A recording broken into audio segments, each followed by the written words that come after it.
Eat, drink, sleep. Crypto. Crypto Timo. Let's go! I started working in crypto in 2012. I started trading in high school. I had a good friend who I looked up to who was getting into stock and stock options. I had a really good business management teacher in high school that got me interested as well.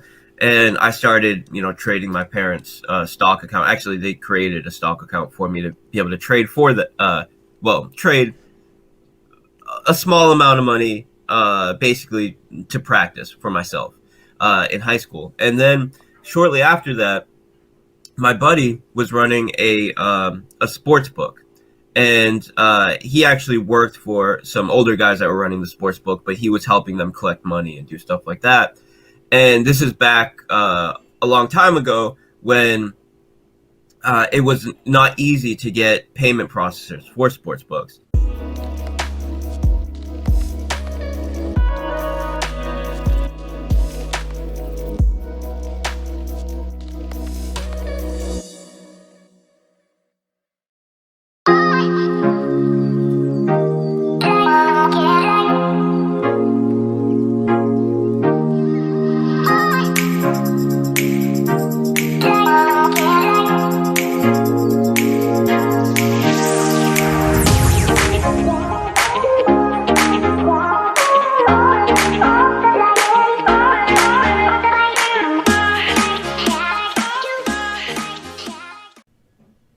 And they came to me because they knew I was interested in these different alternative financial networks, even back then.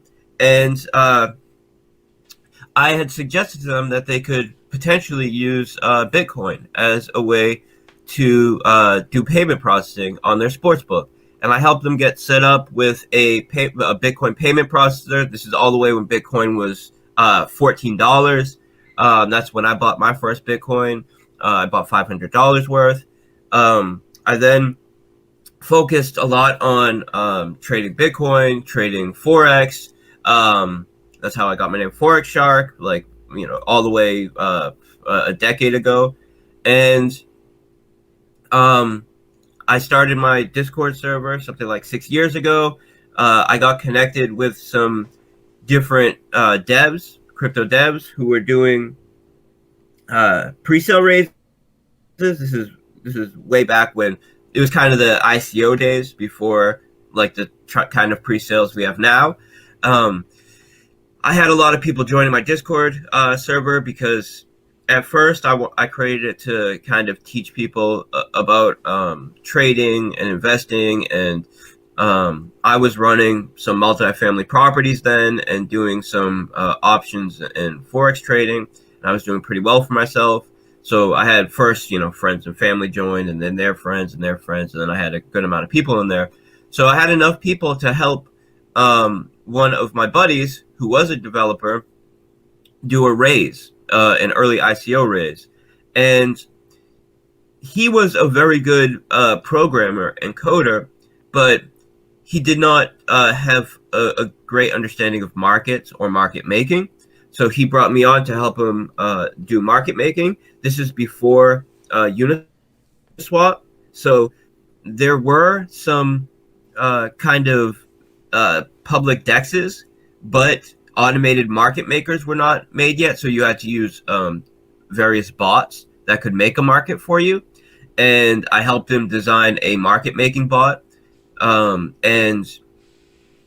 through working with him and having that successful raise and kind of showing my expertise of markets, I was able to secure some other pre-sale raises and ICO raises and become an advisor for some big projects Trust Swap and a ton of them, MahaDAO, Rio DAO, a ton of projects. And I did that all the way up until around 2019, early 2020, when I decided that maybe I would start to develop my own projects. And a project called RFI had recently come out. They were the first ones to do reflective rewards. I saw reflective rewards as a good way to reward the holder and reward the long-term participant of a platform. And it was elegant and simple enough that it could be used as kind of a base token that could be built on top of and added utility to. So I thought, how can I take this great idea and add something to it and kind of progress the space? So I created the first ever deflationary reflective reward token, and that went on to do 700x, probably a lot more than that. It got forked by a million projects, Safe Moon and all these meme tokens. All of them use reflect some sort of deflationary reflective reward model, and that was basically originated with my initial token REAP. And then we wanted to migrate to Binance Smart Chain because the gas prices and efficiency issues on the ERC20 network was just getting too crazy. And I initially built REAP to be something that I could build on top of and really build a great DeFi ecosystem. And I realized that was not going to be possible to do on the ERC20 network because when I built REAP, the prices to do transactions on ETH were like a couple bucks. But then by the time I was ready to really start developing, it was costing hundreds of dollars to do ETH transactions. So we forked it on BSC. We called it BREAP. We did. I didn't want to move on to a new token without providing some sort of value for REAP. So what we did is created a DAO, which is a private group where we do information sharing and also private pre-sale raises. I made it so REAP was the DAO token that you need to hold to get access to this private group. And then I did the private pre-sale raise for BREAP in the DAO group. So we added value to REAP by forking it on the Binance Smart Chain. And then once BSC was on the Binance Smart Chain, I was ready to start building that ecosystem that I wanted to build on top of REAP. And that's when we launched Drip.